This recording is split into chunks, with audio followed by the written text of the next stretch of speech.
explain to everyone what is Gendercide Project? It's a fantastic online database bringing together all sorts of different publications about gender in the built environment.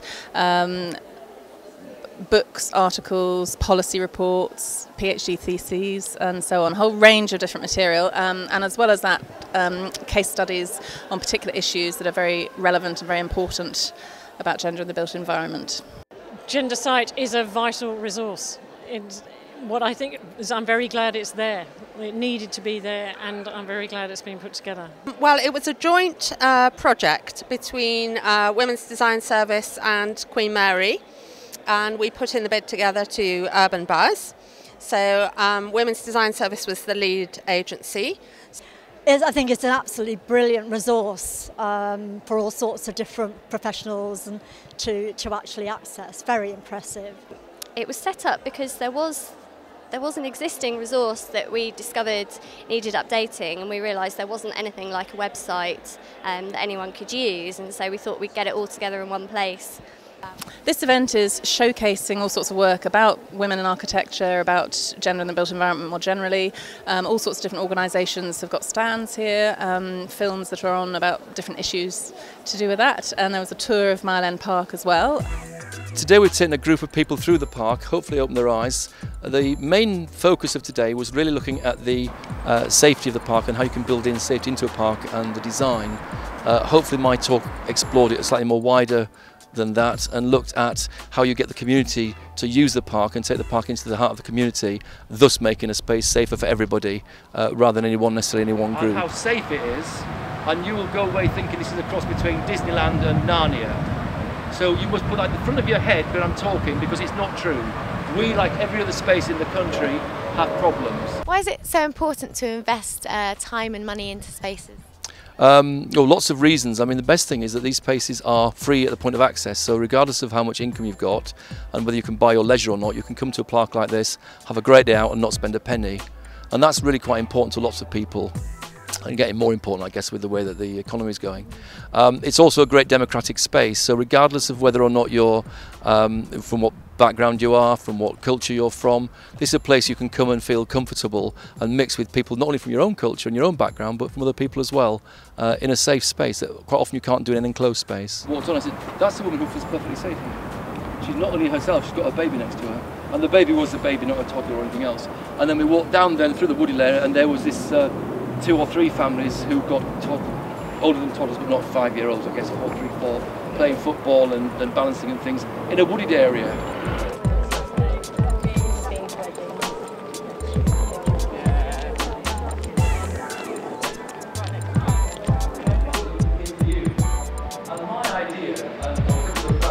And the minute they came back, I understood that what they were saying was, if you're saying it's for us, leave it for us. We'll decide when it wants repairing, we'll decide when it wants changing, and we'll decide when it wants leaving.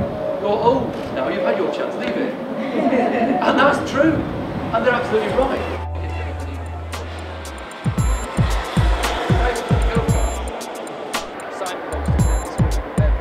When people are asked what they really want, above everything else, it's parks, because a lot of people have great experiences in parks. So I think whatever government is, they're likely to put money into parks. Well, I should say that there are some fantastic senior female managers, and I would mention people like Teresa Grant, who worked at Manchester, and Jennifer Ullman at Battersea, Denise Preston, who was at Leeds, and they're all very senior women who did very well in parks and made a big difference, a big contribution to parks. However, it's got to be said that the majority of people are men. And we don't know why. We keep asking for more women to join us, and maybe that's going to change. But at the moment, it's an industry that women don't necessarily see themselves getting a career in, which is a shame. We'd like to see more of them, and as I say, there's some great role models out there.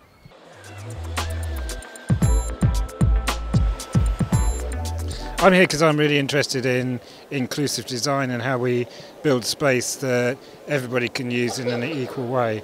I'm doing a lot of work around trying to link people working in similar areas to come together and get an effective dialogue about how space works for different people in different ways and make some connections that often aren't made. So it's very interesting to be here today. Because it's a great pleasure to see young women coming through into architecture, hopefully to stay with ambition and skill and ability I think these issues are fantastically important because there is the issues around gender in the built environment, ones that I as a woman encounter every day, all the time.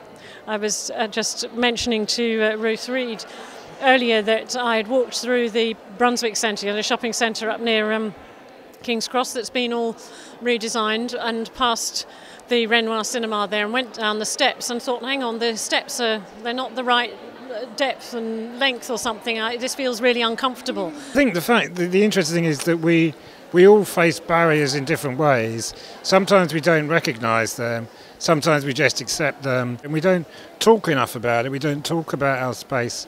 There isn't any democracy in architecture.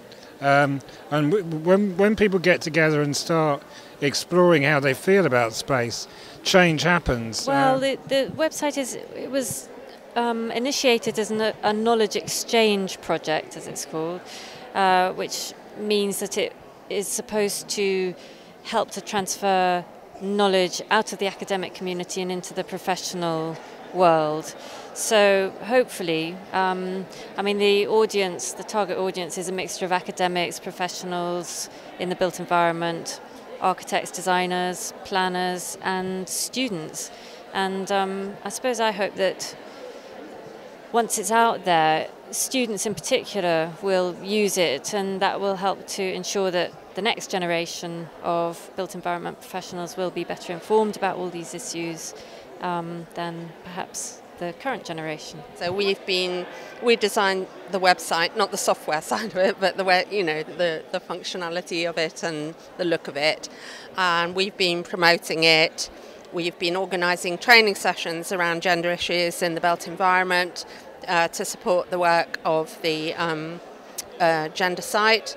And we hope to be continuing with the website after the end of the Urban Buzz programme, because it would be a real shame if it just stopped in 2008. We want people to continue telling us about research they've done and other information that we can put on the website. Well, I think that they actually will be aware of the issues, the legislation, the maybe tons of resources that have actually been there, individual pieces of work, whether it's practical work or whether it's pieces of research. Policies, all those sorts of things, that when people are starting to do a piece of work of their own on the built environment, everybody's sort of going back, aren't they, to basics, struggling to find key documents. And I think to have one place where they're all positioned is excellent. I greatly applaud the work of the Gender site in promoting the information required for briefing. All architects need good information for briefing. These are issues that need raising. We all design on the basis of our own experience. I think as a sex, we resent unfairness considerably more than men. And from what the students tell me, that they particularly dislike being exploited with lots of hours of unpaid overtime, feeling that they're being put upon. I think this may be one of the reasons women leave, because they feel that it's an unfair system that they're in. They certainly don't lack ambition, and I think if the system is quashing that ability and ambition, then it is very wrong indeed. We don't take as many risks. So maybe that's one reason for not progressing. We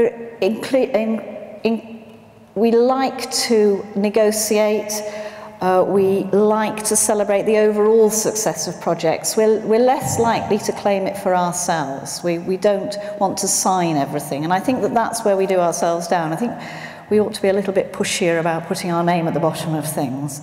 And we're at the Gendercide event for women. Why do you think it's important, or do you think it's important, to support women in architecture? Absolutely, it's fundamentally important because what we build around us will reflect our diversity if enough diverse people are in professions. So what I see again and again and again are rooms full of blokes and non-disabled blokes that don't experience barriers. And what we need is more people to experience the barriers to get into designing the change.